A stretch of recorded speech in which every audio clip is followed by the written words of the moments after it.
China tried to build the world's most luxurious artificial island, and the failure was so spectacular that $15 billion now sits rotting in the South China Sea. You're looking at Hainan Flower Island, 3 massive flower-shaped islands spanning nearly 20,000 acres of reclaimed land, 58 luxury hotels that barely anyone stays in, and a ghost town that was supposed to host 100,000 visitors at a time.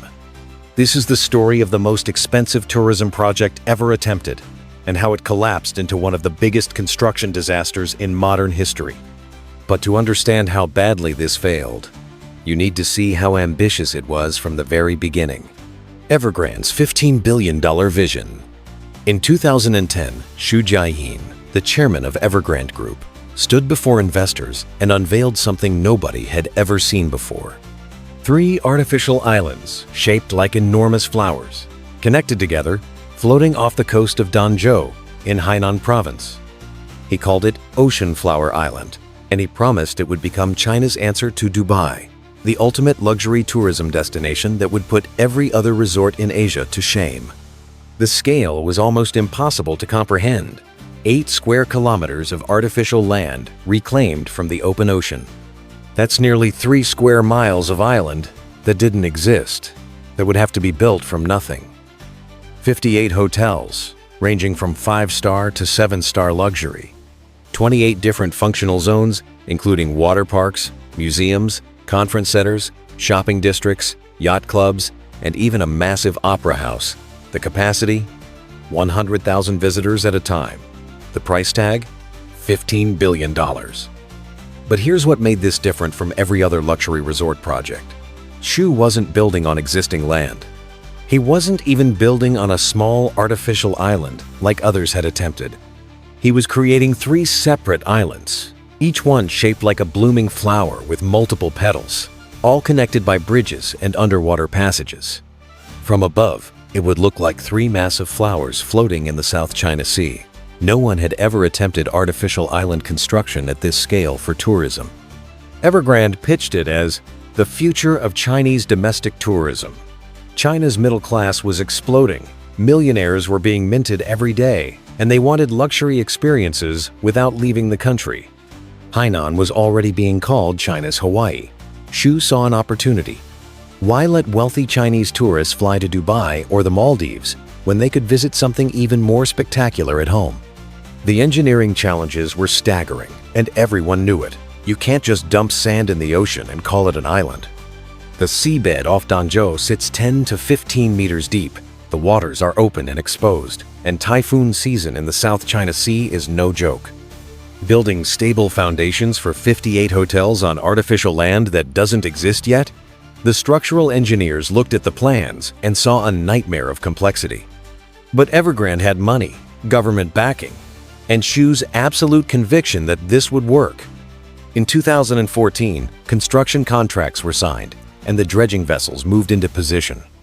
The reclamation was about to begin, and what happened next would determine if $15 billion would create paradise or the world's most expensive mistake, building islands from nothing. The first dredging vessel arrived off the coast of Danzhou in 2014. And what followed was one of the most massive land reclamation operations ever attempted in open ocean waters. Evergrande deployed a fleet of specialized ships working around the clock, giant suction dredgers that would pump sand from the seabed and spray it into predetermined shapes. The goal was 70 million cubic meters of sand. To put that in perspective, that's enough material to fill 28,000 Olympic swimming pools. The challenge wasn't just the volume. It was creating 3 precise flower shapes, each island with multiple petals curving outward, all while fighting ocean currents, tides, and the reality that you're essentially building on top of water. The engineers designed massive containment barriers first, steel and rock structures that would hold the sand in place as it was pumped in. Then came layer after layer of sand, each one compacted, reinforced, compacted again. The islands had to be stable enough to support hotels, roads, underground parking structures, and utility systems. For the first year, it actually looked like it might work. Island number 1 began to take shape, the flower petals emerging from the ocean exactly as designed. Tourists would gather on the Danzhou coast just to watch the transformation. Local news called it a modern engineering miracle. Evergrande's stock price climbed. Then the problems started showing up in the engineering reports. The soil settling rates were exceeding every prediction. Artificial islands always settle as the sand compacts under its own weight, but this was different. The sand composition they were dredging from the seabed wasn't ideal. It had too much silt, too much organic material, not enough structural integrity. When you compact it and add weight, it compresses more than the engineers calculated. Some sections of island number 1 were sinking 5 to 6 inches more than projections. That might not sound like much, but when you're building 58 hotels on top of this land, differential settling becomes a catastrophic problem. But Evergrande wasn't slowing down. While engineers were still trying to stabilize island number 1, the company ordered full-speed construction on islands 2 and 3 simultaneously. The reclamation operation expanded to cover all 8 square kilometers at once. More dredging vessels, more sand pumping, more money burning through the budget at a terrifying rate. The original estimate for reclamation was $1.5 billion. By 2016, they'd already spent over $3 billion just on creating the land, and they weren't even finished. Then came typhoon season. The South China Sea doesn't care about construction schedules. In 2015, Typhoon Mujige slammed into Hainan with sustained winds of over 110 miles per hour. The partially completed islands took direct hits. Containment barriers failed. Thousands of tons of freshly pumped sand washed back into the ocean. Sections that took months to build disappeared in a single storm. The damage cost Evergrande 4 months of delays and hundreds of millions in repairs. But the real problem wasn't the typhoon damage you could see. It was what was happening beneath the surface. The sediment being churned up by all this dredging was creating massive water quality problems around the construction site. The water turned brown with suspended particles. That sediment was settling on the seabed, changing its composition, affecting how the foundation systems were supposed to work. Engineers who dove to inspect the underwater support structures found that in some areas, the seabed had transformed into an unstable soup of silt and sand that couldn't support the weight they were planning to put on it. Internal reports started circulating at Evergrande headquarters. Foundation instability, uneven settling, soil composition issues. Structural engineers recommended slowing down, reassessing, potentially redesigning the foundation systems before continuing. Xu Jiayin ignored every single warning. By 2018, all 3 flower-shaped islands had emerged from the South China Sea, connected by bridges surrounded by seawalls. From aerial photographs, it looked exactly like the renderings. 3 massive flowers floating in the ocean, the most ambitious artificial island project ever completed. News coverage was glowing. International architecture publications featured it. Evergrande's marketing team called it the 8th wonder of the modern world. But underneath those islands, the land was still settling, still compacting, still sinking unevenly into a seabed that was never meant to hold this much weight. And Evergrande was about to start building 58 hotels on top of it. The construction frenzy. In 2016, while the islands were still being reclaimed, Evergrande made a decision that would seal Flower Island's fate. They started building everything at once. Not sequentially, not in phases. Everything. 58 hotels, 28 functional zones, all simultaneously. Construction crews numbering over 50,000 workers flooded onto the partially completed islands and began pouring foundations for buildings on land that was still settling. The architectural vision was pure excess. European-style castles next to Mediterranean villas, next to modernist glass towers. A massive conference center designed to host 10,000 people. Multiple water parks with elaborate lazy rivers and wave pools. Shopping districts modeled after European villages. Museums, opera houses, yacht clubs. Xu wanted Flower Island to have everything, and he wanted it finished in 4 years. The problem was immediately obvious to anyone who understood construction. You can't build on land that's still compacting. Every structural engineer knows this. You wait. You let the artificial land settle for years before you start adding massive buildings on top of it. But Evergrande didn't have years. They had investors expecting returns, debt payments coming due, and a chairman who'd promised the project would open by 2020. So the construction crews poured foundations on islands that were sinking beneath them. Within months, the reports started coming in. Hairline cracks appearing in foundation slabs before the buildings were even framed. Uneven settling causing differential movement between sections of the same structure. In some areas, one corner of a building's foundation would sit 2 inches lower than the opposite corner. That doesn't sound catastrophic until you understand what it does to a 20-story hotel. The entire structure twists. Load-bearing walls crack. Elevator shafts go out of alignment. Doors stop closing properly. The engineers on site documented everything. They sent reports to Evergrande headquarters, showing buildings tilting measurably during construction. They showed photographs of structural cracks widening week by week. They calculated that some sections of the islands were still settling at rates that would make the buildings unsafe within years of completion. Evergrande's response was to push for faster construction. The company was hemorrhaging money. The reclamation had cost double the estimate. The construction budget was spiraling out of control. The only way to start generating revenue was to finish buildings and open them to tourists. So Evergrande did what desperate developers always do. They pressured contractors to cut corners, work faster, ignore the engineering problems, and just get buildings finished. Quality control collapsed completely. Subcontractors working on 58 different buildings simultaneously couldn't maintain standards. Some crews were using substandard concrete to save money. Others were skipping reinforcement steps to meet deadlines. Waterproofing in underground parking structures was done hastily, and within months, seawater was seeping through the walls. These were underground levels built below sea level on artificial islands, and salt water was already penetrating the structures. But the most catastrophic problem was still the foundations. As more buildings went up, adding millions of tons of weight to the islands, the settling accelerated. Some hotel towers were sinking faster than others because the sand composition varied across the site. This created a nightmare scenario where buildings right next to each other were settling at different rates, causing the connecting structures between them to crack and separate.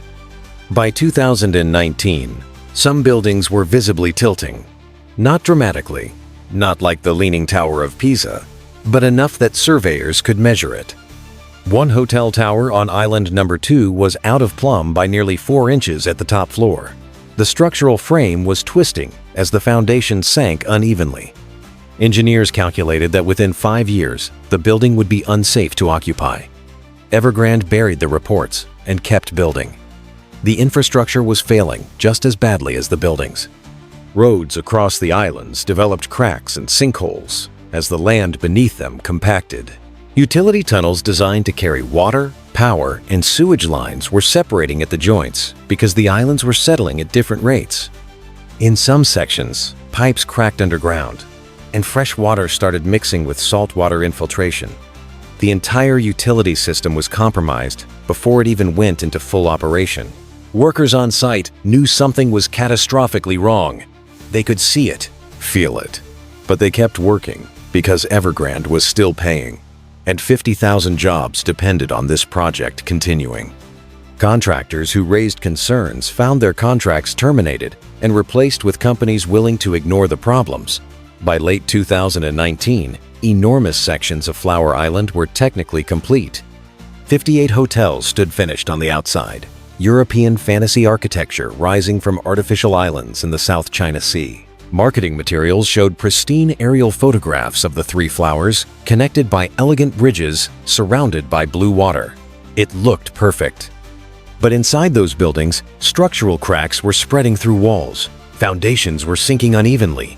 Water was seeping into underground levels, and the land itself was still settling, still compacting, millimeter by millimeter, day after day.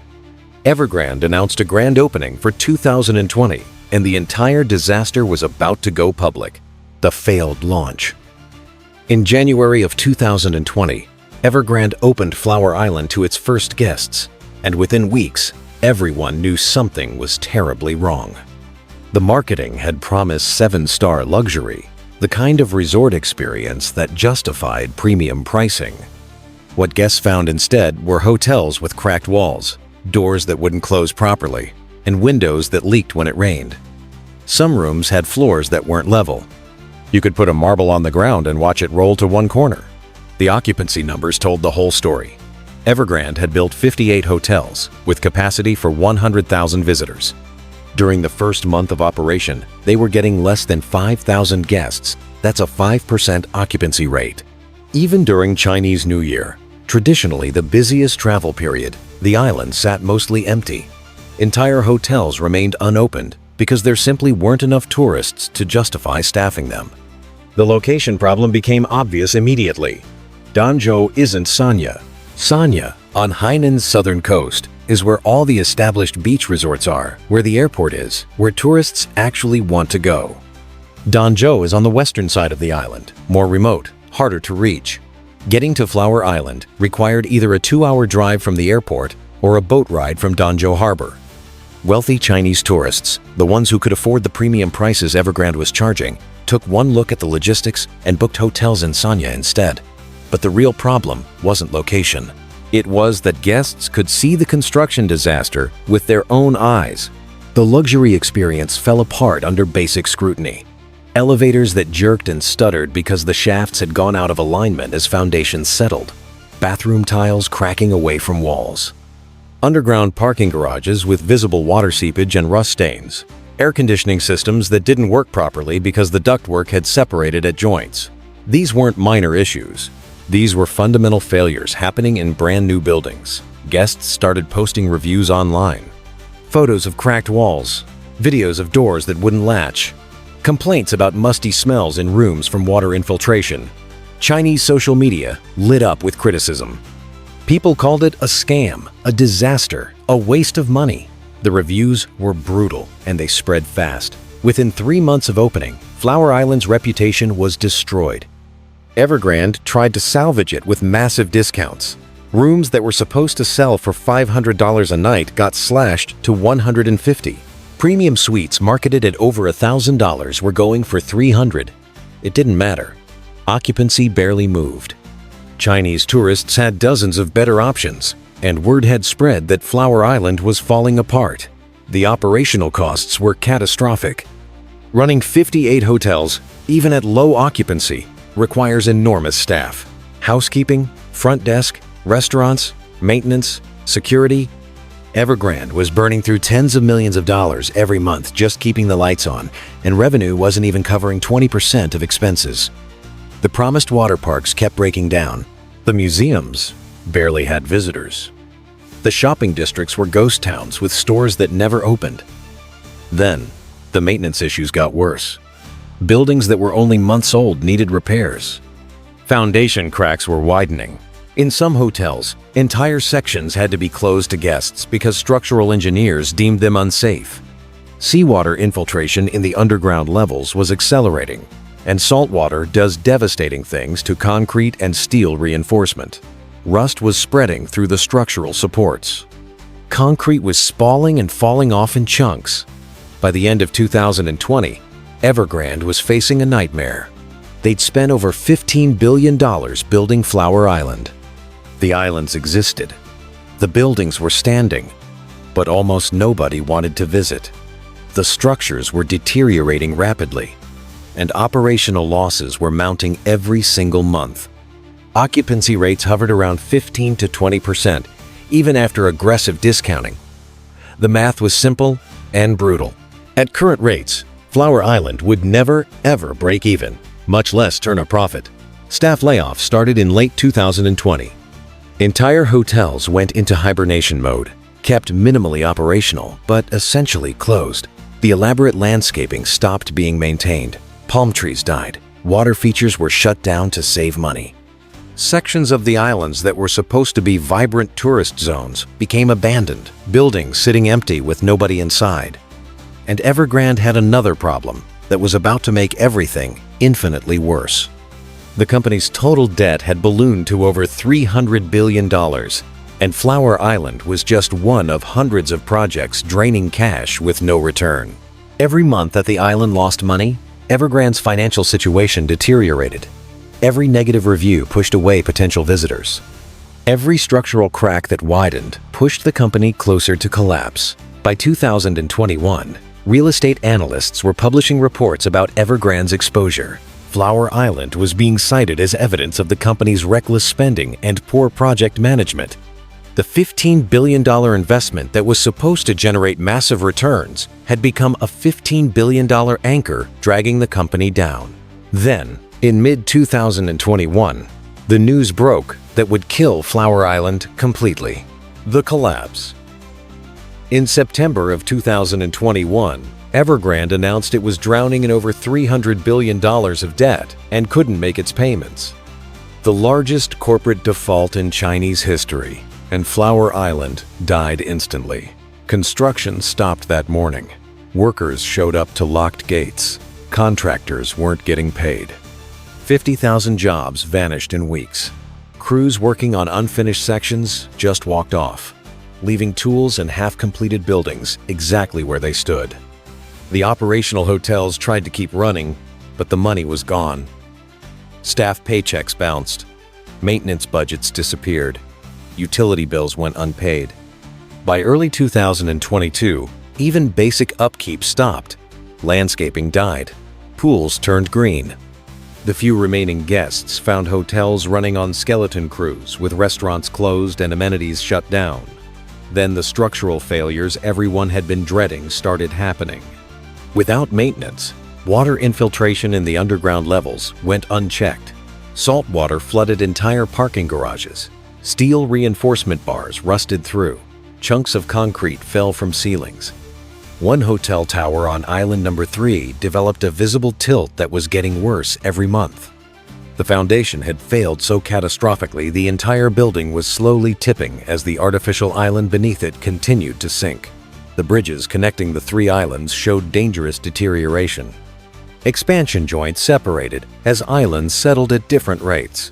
Cracks opened in roadways. Guardrails twisted and pulled away. Without repairs, some bridges would become unsafe within a year. But there was no money for repairs.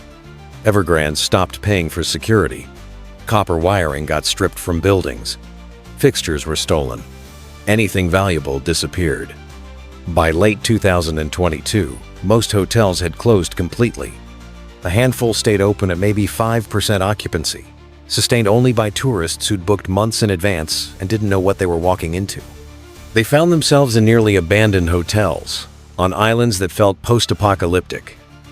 Empty buildings everywhere, cracked roads, dead landscaping, the sound of wind through vacant structures. Staff members told stories about hearing buildings settle at night, the creaking of steel beams shifting, the crack of concrete giving way in the darkness. One maintenance worker described finding water 3 feet deep in island number 2's underground garage, completely flooding a level that cost hundreds of millions to build. The pumps had failed, and nobody was coming to fix them. In 2023, discussions started about what to do with Flower Island. The problem was brutally simple. Nobody wanted it. The structural damage was so severe that any buyer would need to invest billions more just to make it safe, much less profitable. Some buildings would have to be demolished entirely. Engineering firms assessed the damage and delivered devastating conclusions. Properly stabilizing the islands and repairing the buildings would cost $12 to $15 billion. Almost as much as building it cost in the first place. So Flower Island just sits there. 3 massive artificial islands shaped like flowers, spanning nearly 20,000 acres, with 58 hotels that barely anyone visits. From the air, it still looks impressive. The flower shapes are distinct, the architecture elaborate, the scale staggering.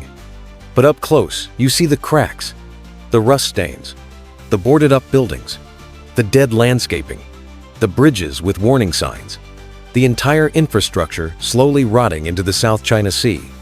Maybe 5 to 10 hotels are still marginally operational in 2024, running at catastrophically low occupancy. The rest stand empty. $15 billion spent. 8 square kilometers of artificial land. 58 luxury hotels. Capacity for 100,000 visitors. And almost nobody there. This is what happens when you build paradise on sand that was never meant to hold it. When you ignore every engineering warning because the schedule matters more than physics. When you construct 58 hotels on artificial islands that are still sinking into the ocean beneath them. Flower Island is the most expensive artificial island tourism project ever attempted, and it failed so spectacularly that it sits abandoned in the South China Sea, a ghost town of European castles and luxury hotels slowly sinking back into the water they were pulled from.